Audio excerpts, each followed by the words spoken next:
Welcome to Tanisha Shivani channel. வாங்க இப்போ நம்ம மீன் குழம்பு எப்படி செய்யுதுன்னு பார்க்கலாம். நம்ம அதுக்கு இப்போ தேவையான அளவு எண்ணெய் ஊற்றிங்க. எண்ணெய் காஞ்சிச்சான்னு பாருங்கள்.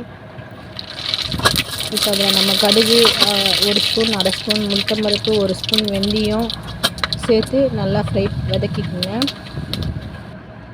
இப்போ அதில் நம்ம ஆனியனை சேர்த்துக்கலாம். ஆனியன் கண்ணாடி பதம் வர வரைக்கும் நம்ம ஃப்ரை பண்ணணும்.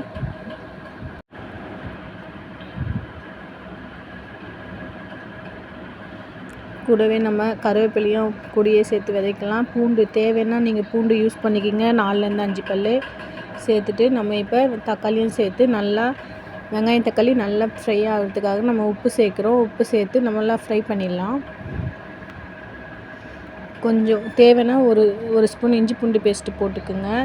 5 பச்சை மிளகாய் இல்லை 4 பச்சை மிளகாய் நீங்கள் கண்டிப்பாக மீன் குழம்பு போட்டால் ரொம்ப நல்லாயிருக்கும். சேர்த்துக்குங்க, ஃப்ரை பண்ணிக்கோங்க.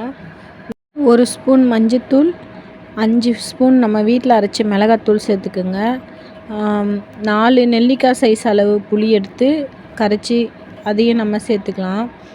இப்போ நாங்கள் 4 பேர் இருக்கிறதுனால நாங்கள் 4 நெல்லிக்காய் சைஸ் அளவு புளி, 5 ஸ்பூன் அளவுக்கு நாங்கள் 6 ஸ்பூன் அளவுக்கு மிளகாத்தூள் சேர்த்துருக்கோம். நீங்கள் மிளகாத்தூள் புளிப்பு காரம் நீங்கள் செக் பண்ணிவிட்டு சேர்த்துக்குங்க. கடைசியில் கூட நம்ம குழம்பு கொதிக்கிறதுக்கு முன்னாடி சேர்த்துக்கலாம். இப்போ குழம்பு கொதித்தோடனே நம்ம அதில் மீன் போட்டுடலாம். மீன் போட்டு நீங்கள் நம்ம விரால் மீன் எடுத்துக்கிறதுனால இப்போ அதில் மாங்காய் சேர்த்தா ரொம்ப நல்லாயிருக்கும். நம்ம மாங்காயும் சேர்த்துக்கலாம். கொத்தமல்லி தூவி நீங்கள் கொதிக்க வச்சு சுவையான மீன் குழம்பு தயார். நீங்களும் ட்ரை பண்ணி பாருங்கள் ஃப்ரெண்ட்ஸ். ஓகே, வாங்க ஃப்ரெண்ட்ஸ், நம்ம சாப்பாடு போடலாம். ரெடியாக இருக்காங்க, சாப்பிட்டோம். எப்படி இருக்குன்னு தெரில, என்ன சொல்ல போகிறாரு தெரில.